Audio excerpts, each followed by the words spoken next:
오늘은 성경 본문 마태복음 2장 1절에서 12절까지의 말씀을 가지고 빛을 따르길 결단한 자들이라는 제목으로 여러분들과 하나님의 말씀을 함께 나누기를 원합니다. 인생은 결단의 과정입니다. 사람은 누구나 무엇인가를 결정하고 그 결정한 바에 따라서 살아가게 됩니다. 이런 문구가 있습니다. 생각하는 대로 살지 않으면 사는 대로 생각한다. 그렇습니다. 생각한 대로 살지 않으면, 즉 생각을 통한 결단이라는 과정이 없으면 삶은 반드시 육체의 소욕에 따라서 되는 대로 살게 되는 것이죠. 되는 대로 산다는 것은 어감적으로는 불쾌하게 들릴 줄 모르나 사실 되는 대로 사는 것만큼 편한 것은 없습니다. 이유는 되는 대로 사는 삶은 반드시 육신의 소욕이 늘 우선이 되기 때문에 고민하며 인내하며 무엇인가를 결단하기까지의 수고해야 할 그런 것들이 없기 때문이죠. 그냥 하다가 안 되면 그냥 치워, 안 하면 되지, 이렇게 된다는 거죠. 그래서 되는 대로 사는 삶은 평안합니다. 그리고 자유롭습니다. 하지만 그럼에도 불구하고 우리는 그러한 삶에 대한 양심에서 울려오는 거부감이 있습니다. 되는 대로 사는 것에 대한 죄의식과 또한 비판의식들이 있다는 것이죠. 인내하지 않고 무엇인가를 결단하지 않고 되는 대로 살게 되면 편할지는 몰라도 만족감은 없고 비참하게 됩니다.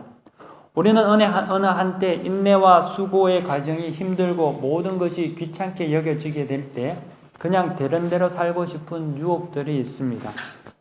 하지만 막상 그렇게 살게 되면은 그렇게 오래 가지 않아서 자신에 대한 실망, 그리고 분노, 또 비참한, 또 무의미를 깨닫게 되며 좌절하게 되고 다시금 그러한 삶에 대해서 청산하고 싶은 소망을 가지게 되죠. 왜 그렇겠습니까? 왜 그러냐 하면 그 이유는 인생이 되는 대로 막 사는 것이 아니라 삶의 의미를 찾고 노력하며 살아가야 하는 영적인 존재이기 때문에 그렇다는 것입니다. 여러분, 짐승을 한번 보십시오. 짐승의 삶이 의미를 갖고 의미를 찾고 살아가지는 않습니다. 나쁜 개는 없는지 몰라도 의미 있게 사는 개는 없다는 거죠. 불 속에 뛰어들어서 주인을 구할 수는 있죠. 하지만 그 개가 인생의 의미를 찾고 인생의 의미를 갖고 살아가지는 않는다는 것입니다. 인간과 짐승의 차이는 되는 대로 사느냐 아니면 어떠한 삶의 순간순간마다 의미를 부여하고 살아가느냐의 차이라는 것입니다. 과학자들이 제2의 행성을 찾으려고 평생을 헌신합니다. 하지만 그들이 평생을 거쳐서 찾아낸 제2의 지구가 있다 하더라도 그 지구를 갈 수 있는 것은 아니라는 거죠. 못 가겠죠. 그들과는 전혀 관계없는 일이 되고 맙니다. 하지만 왜 그들은 평생 그 일에 매여서 살아갈까요? 이유는 인생이라는 것이 그런 의미의 결정체이며 그 의미를 통해서 만족을 누릴 수 있는 존재이기 때문입니다. 모든 인류의 발견과 발명이 그런 거였으며 또 우리가 살아가는 매 순간순간의 결단과 결정과 수고와 헌신들이 의미의 발견이라고 말할 수 있습니다. 그것이 인간의 본성이라는 거죠. 그래서 사람들은 의미 있게 산 자들에 대해서 존경을 표합니다.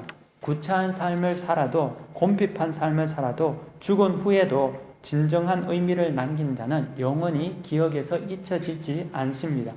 인간의 마음속에는 그렇게 되길 원하는 간절한 마음이 모두에게 있다는 거죠.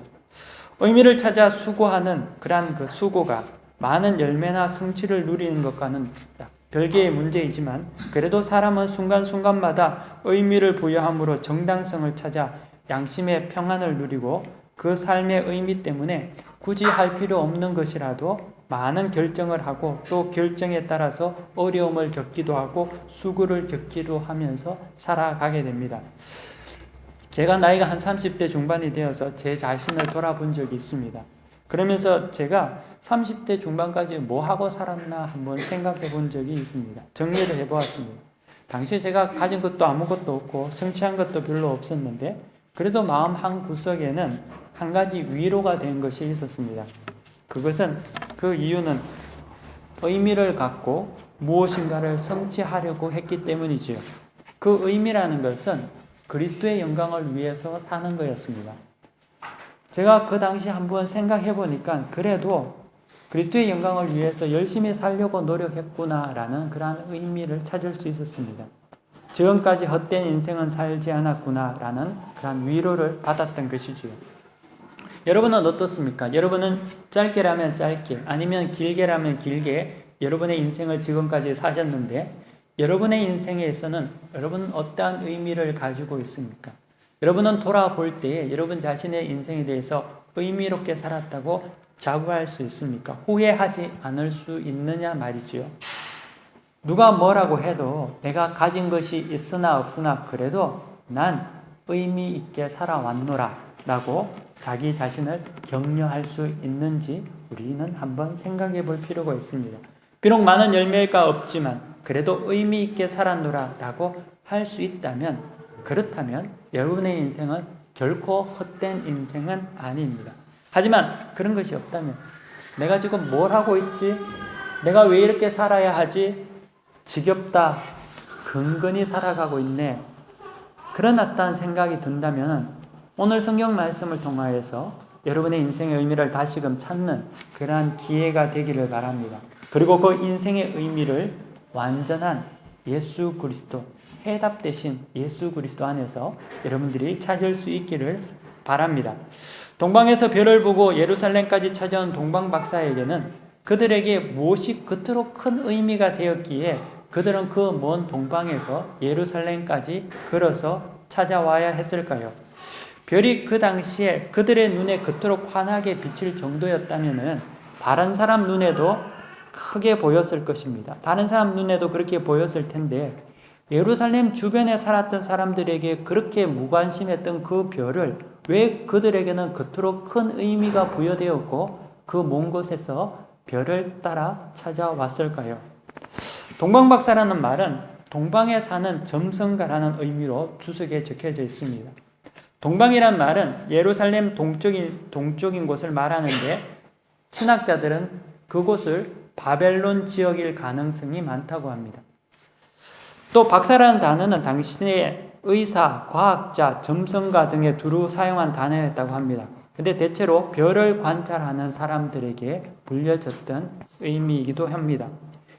예루살렘이 포위되고 멸망한 기원전 586년으로 거슬러 올라가면은 이스라엘 백성들은 바벨론이라는 나라에 의해서 멸망당하고 그 바벨론에 의해서 디아스포라가 되었습니다. 모두가 그 자기가 살던 고향에서 쫓겨나서 흩어지게 된 것이지요. 그리고 흩어진 그곳에서 그들은 회당을 짓고 지금으로 말하는 교회를 짓고 그곳에서 예배를 드리며 살았습니다.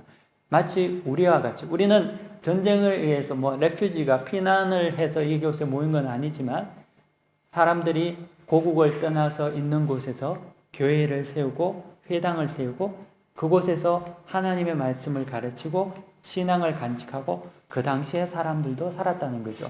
그곳이 바벨론이라는 지역이었습니다. 그곳에서 회당을 지으며 예배를 드렸던 그 자들이 나중에 스룹바벨과 느헤미야에 의해서 다시금 예루살렘으로 돌아오는 그러한 큰 은혜를 가지게 됩니다. 다시 본국으로 돌아오는 사람들이 생겼습니다. 하지만 여전히 많은 사람들은 남아서 디아스포라 생활을 해야 했다는 거죠. 마치 우리가 보면 고려인들이라든지 조선족과 같은 그러한 사람들이 있었다는 것입니다. 그렇게 디아스포라, 타지 생활을 사는 사람들에게는 한 가지 유일한 소망이 있었습니다. 그 소망은 무엇이냐 하면 다시금 고향으로 돌아가는 것이 그들의 소망이었습니다. 그리고 그들의 기한은 장차 하나님의 약속, 그들이 그곳에서 회당을 세우며 예배드리며 하나님의 말씀 속에서 약속을 받았던 다시금 그들의 백성을 회복해 하시겠다는 그 약속이 그들에게는 유일한 소망이었고 그 약속 속에 메시아의 도래가 있었다는 것이지요. 그래서 이사야 7장에 보면은 하나님께서 약속하신 임마누엘의 징조와 또 미가 선지자를 통해서 말씀하신 베들레헴 에브라다야 너는 유대 족속 중에서 작을지라도 이스라엘을 다스린 자가 내게로 나올 것이라 라는 메시아 도래 사상을 그들은 모두 가슴 깊은 곳에 가지고 있었습니다. 메시아 사상은 다시 말하면 다시금 그들이 고국으로 돌아가고 회복하게 된다는 하나님의 약속이었다는 거죠. 언젠간 흩어진 하나님의 백성 이스라엘을 그의 백성들에 대한 하나님의 은혜로 구원하실 메시아가 반드시 다시 오실 것이라는 그 믿음들이 그들에게는 가지고 있었다는 것입니다. 하지만 시간이 너무나 오래 흐르다 보니까 그들의 기대는 700년이라는 시간이 지나면서 잊혀져 버렸고 그 이후에는 그 약속이 있는지 없는지도 모르게 되고 말았습니다. 그것이 예수님께서 오실 때의 그 당시의 상황이었다는 거죠. 말라기 선지자 이후 400년 동안 하나님께서는 선지자를 보내시지 않으셨고 그로 인해서 계시도 임재도 사라진 것 같이 보였습니다. 그러다 보니까 모든 약속들이 잊혀져 버렸습니다. 심지어 메시아에 대한 약속까지도 모두가 잊어먹고 만 것입니다. 근데 말이죠, 모든 자들이 다 잊고 살아가는 그 당시 암흑과 같은 그 시대에, 그 망각의 시대에 여전히 메시아를 기다리는, 메시아의 탄생을 기억하고 있는 사람들이 있었습니다. 그들은 그 하나님의 말씀을 자녀들에게 대대로 전수하고 그 말씀을 간직하고 있었던 사람이었습니다. 그들이 동방박사들이었다는 거죠. 그들은 단지 별을 관찰하다가 문득 초행성을 발견하고 궁금해서 찾아온 그러한 정성가들이 아니었습니다. 그들은 별의 요상함과 더불어 구약의 하나님께서 이스라엘에게 약속하신 메시아에 대한 그 약속을 기억하고 그것을 믿고 기대하고 기다렸던 자들이었다는 거죠. 메시아에 대한 의미는 외지에서 타지 생활을 하는 유대인들에게 된 유일한 소망이었습니다.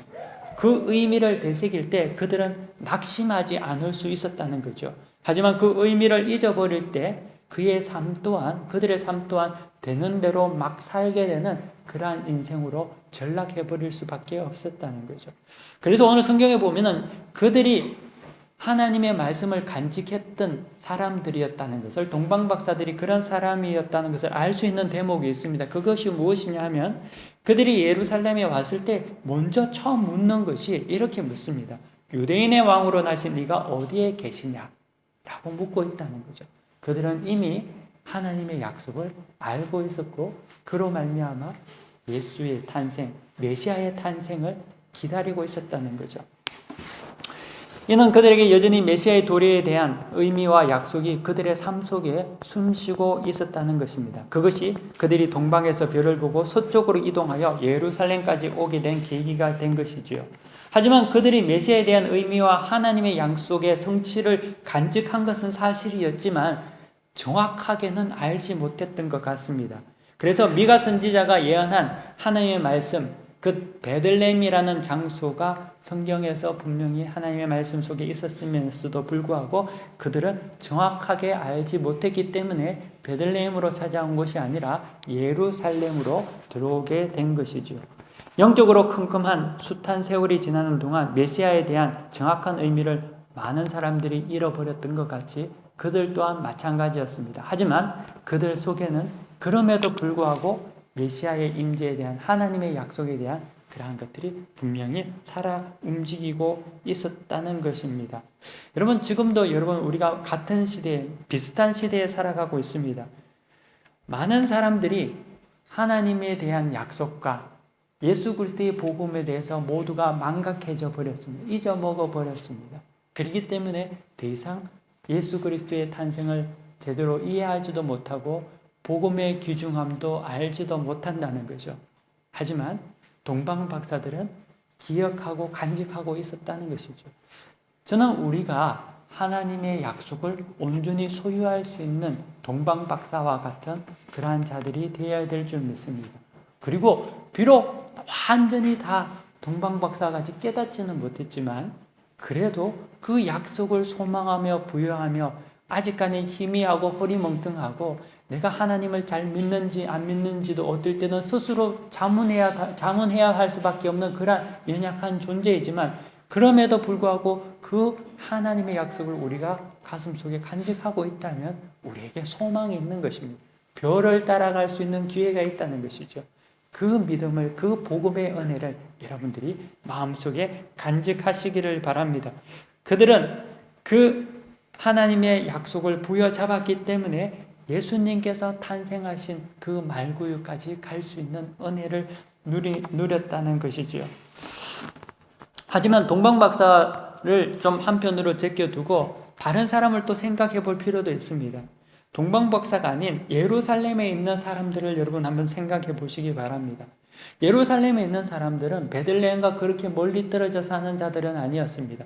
기껏 10km 남짓 떨어진 곳이 예루살렘과 베들레헴의 거리였습니다.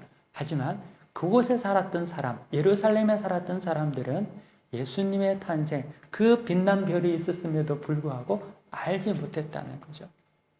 이것이 영적인 차이이고 영적인 소경의 차이라는 것입니다. 율법에 대해서 정통했지만 헤롯과 그리고 유대인의 선지자들과 대제사장들은 메시아의 도래에 대해서 전혀 감지하지 못했습니다. 무감심했다는 거죠. 그것이 그 당시에 율법에 정통하다는 자들의 모습이었다는 거죠. 우리 또한 마찬가지라는 겁니다. 우리 또한 교회 안에 있지만 유대인의 서기관과 같이 대제사장과 같이 그리스도의 탄생을 감지하지 못할 수 있다는 것. 하나님을 감지하지 못하고 살아갈 수 있다는 것입니다. 동방박사가 예루살렘에 도착하여 메시아에 대한 증거를 하자 그때서야 헤롯과 예루살렘이 소동이 나고 그때서야 대제사장과 백성의 서기관들이 다시금 하나님의 말씀을 들여다보기 시작합니다. 그리고 이사의 메시아의 도래가 유대 땅 베들레헴이라는 것을 미가 선지자의 말씀을 통해서 분명하게 알게 되는 것이죠. 그리고 동방박사들은 비로소 베들레헴으로 찾아가게 되었고 그곳에서 하나님께서 약속하신 구세주를 만나는 영광과 그에게 경배하는 일을 하게 됩니다. 제가 설교 초반부에 삶은 결단의 과정이라고 말씀드렸습니다. 사람은 반드시 자신이 의미를 두는 일에 우선적으로 움직이게 되어 있습니다. 자기가 관심 있는 곳에 그리고 관심 있는 사람에게 움직이지요. 절대 내가 관심 없는 것, 또 내가 관심 없는 사람에게는 움직여지지 않는 것이 인간이라는 거죠. 근데 그 관심은 어디에서부터 시작되겠습니까? 관심의 시작은 지식에 있습니다. 내가 어떠한 대상에 관한 지식을 가질 때 관심의 유무 또한 나타나게 되는 것입니다. 예를 들면 크로아티아 자그레브에 대한 지식을 가질 때 관심도 가질 수 있는 것이 아니겠습니까? 만약에 자그레브를 한 번도 평생에 듣지 못한 자들이 어떻게 자그레브라는 곳에 대한 관심을 가질 수 있겠습니까? 불가능한 것 아닙니까? 마찬가지로 동방박사는 그들이 살고 있었던 디아스포라 지역에서 메시아 탄생이라는 지식을 가지고 있었다는 거죠. 그 지식이 그들에게 관심을 불러일으켰다는 것입니다. 지식이 없는 자들, 또 지식을 가졌으나 실상은 무관심한 자들, 예를 들면 예루살렘의 대제사장들과 율법자들에게는 아무리 밝은 별이라고 할지라도 그냥 그들에게는 그냥 별이었다는 거죠. 그냥 밝은 별, 그 정도 수준 이상이 되지 않았습니다. 아무런 의미의 관심의 대상도 되지 아니하였죠. 하지만 동방박사에게는 그 별은 메시아의 탄생의 징조였던 것입니다. 즉 그들이 가진 지식이 그들에게 관심을 허락하였고 그 지식으로 말미암아 별을 따라 찾아갈 수 있는 계기가 되었다는 거죠. 우리에게도 영생에 관한 지식이 있어야 합니다. 삶에 대한 바른 지식이 있어야 합니다. 되는 대로 막 사는 것이 아니라 지식에 근거한 삶이 이루어져야 한다는 거죠. 이 지식이 있으면 우리는 절대로 실패하지 않습니다. 왜냐하면 그 관심의 대상이 우리에게 영원한 축복을 허락하시는 하나님이시기 때문입니다. 그 지식이 학교를 합격하거나 직장을 주는 지식이 아니라 우리에게 인생의 가장 큰 축복과 영생을 주는 지식이기 때문이죠. 교회는 성경에 나타난 하나님에 관한 지식을 전하는 곳입니다. 그 지식이 우리에게 꿈을 꾸게 하고 비전을 갖게 합니다. 그래서 되는 대로 생각하며 사는 것이 아니라 지식에 근거한 생각을 하게 하고 살게 한다는 거죠. 그리고 또 그 지식을 통해서 생각하는 자는 반드시 결단하게 됩니다. 동방박사는 별을 보고 그들이 가진 지식으로 그냥 족하게 여기지 않고 마냥 구경꾼이나 그냥 주저앉은 그런 모습이 아니라 자기가 가진 그 지식을 가지고 그 별을 볼 때 결단하고 실행에 옮긴 사람들이었습니다. 어떤 난관과 어려움이 있을는지는 몰라도 그들이 가진 지식이 자기의 생각을 자극하게 되었고 그 생각은 메시아를 향한 긴 여행으로 결단하게 되었다는 거죠. 지식은 있지만 결단하지 못하는 사람들이 이 세상에 얼마나 많습니까? 그들이 몰라서 결단하지 못하는 것이 아니죠. 그들은 그냥 주저하며 염려하며 결단하기를 미룹니다. 성경에는 동방박사를 소개하고 있지만 당시 별을 본 사람이 한두 사람이었겠습니까? 하지만 동방박사만 소개한 것은 많은 사람들이 결단하지 못하고 찾아오지 못했다는 의미도 아니겠습니까? 결단이 없기 때문에 무명과 익명으로 조용히 내 소욕에 따라서 편하게 살다가 인생의 무대에서 의미 있는 주연이 한번 되어보지 못하고 엑스트라로 전락하고 사라진 많은 사람들도 있다는 것이죠. 저는 동방박사의 결단이 우리에게도 좋은 동기가 될 것이라고 생각합니다. 이곳에 있는 우리 모두는 하나님에 대한 지식을 가지고 있는 분들입니다. 그리고 그 지식은 반드시 여러분들에게 결단케 할 줄 믿습니다. 그리고 그 지식 가운데 어떠한 결단들이 이루어져야 할까요? 여러분, 담배 피는 사람은 담배를 끊는 결단, 또는 술을 마시는 사람은 술을 끊는 결단, 연초에 해란 이런 결단, 저는 이러한 결단들이 좋긴 하지만 그런 결단들을 하라는 것이 아닙니다. 더 큰 인생의 결단들을 여러분들이 하시기를 바랍니다. 산발탄과 같은 그러한 결단이 아니라 인생에 넘어지지 않는 기둥을 놓는 것 같은 그러한 결단을 하시기 바랍니다. 그 결단은 그리스도를 여러분들이 인정하고 모시는 것이죠. 그 결단들이 여러분 가운데 이루어지기를 바랍니다. 그 결단이 여러분의 인생을 이끌어 가도록 여러분들이 하십시오. 그 결단 가운데 하나님의 역사가 여러분 인생 가운데 임하게 여러분들이 준비하십시오. 인생은 벽돌을 쌓는 것이라고 하지 않습니까? 여러분들이 강대상에서 선포되는 말씀을 들으나 그 지식이 그냥 지나쳐가는 지식이면 아무런 의미가 없겠죠. 그리고 그것은 반드시 나중에 이후 심판 때에 하나님께서 물으실 때 여러분들이 변명의 여지가 없는 것이 되고 말 것입니다. 하지만 여러분들이 이 지식을 듣고 결단할 때 그 결단을 통하여서 여러분들은 별을 따라서 예수 그리스도를 만나는 그러한 영예를 누릴 수 있다는 것이죠. 그 결단이 우리의 인생을 이끌어 가야 합니다. 그 결단을 통하여서 인생이 그냥 미시적으로 매년 지날 때마다 한번 결단하고 또 실패하고 또 결단하고 이것이 아니라 더 큰 하나님의 영광, 그리고 우리의 인생의 온전한 축복과 모든 문제를 해결하는 인생의 결단을 통해서 우리가 승리하며 살아갈 수 있다는 거죠. 마치 동방박사가 그리스도를 찾아 떠났던 것 같은 그런 결단들이 여러분들 속에 이루어지기를 원합니다. 동방박사가 결단하고 길을 떠났지만 그렇다고 해서 그들의 삶은, 그들의 여정은 평탄한 것은 아니었을 것입니다. 그들은 오직 별을 보고 인도하심을 따라가야 했습니다. 하늘의 별은 여러분들이 오늘 저녁에 밖에 나가서 하늘의 별을 보십시오. 아무리 큰 별을 본다 하더라도 그 별이 동쪽에서 보면 서쪽에 어디에 있는지 잘 모릅니다. 서쪽에서 동쪽을 보면 그 별이 또 어디에 있는지 잘 모를 것입니다. 이곳에서 봐도 저곳에 봐도 이곳이 저곳 같고 저곳이 이곳 같은 게 별을 보고 따라가는 삶이라는 거죠. 그리스도를 따르는 결단 또한 동일한 거라고 저는 생각합니다. 여러분, 금방 열매가 보이지 않습니다.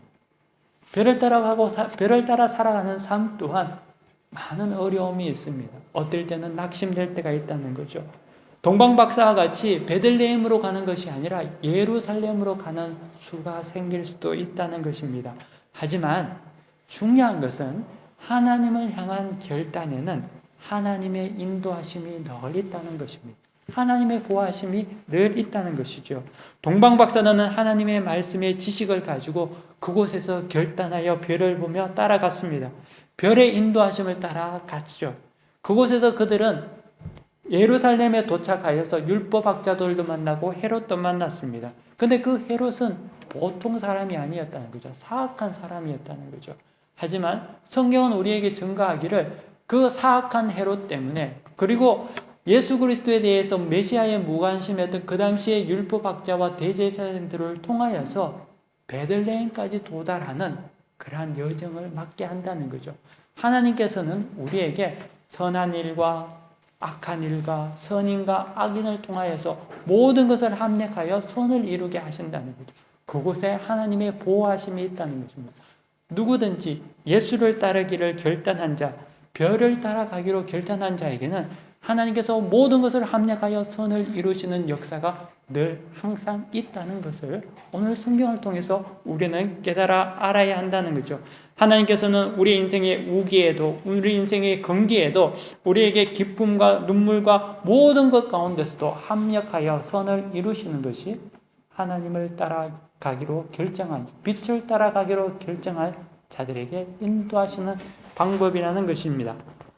사랑하는 성도 여러분, 진정 의미 있는 삶을 여러분들이 살기를 원합니까? 그러면 여러분 빛을 따라 살아가기를 결단하시기를 바랍니다. 그리고 그의 인도하심 속에서 여러분 사십시오. 새로운 한 해를 맞이할 여러분들에게 동방박사와 같은 거룩한 결단들이 일어나기를 원합니다. 그리고 하나님께서 여러분 삶 속에서 인도하여 주심으로 말미암아 모든 것이 합력하여 선이 이루어지는 그런 놀라운 역사들이 이루어지기를 간절히 축원합니다. 다 함께 기도하겠습니다.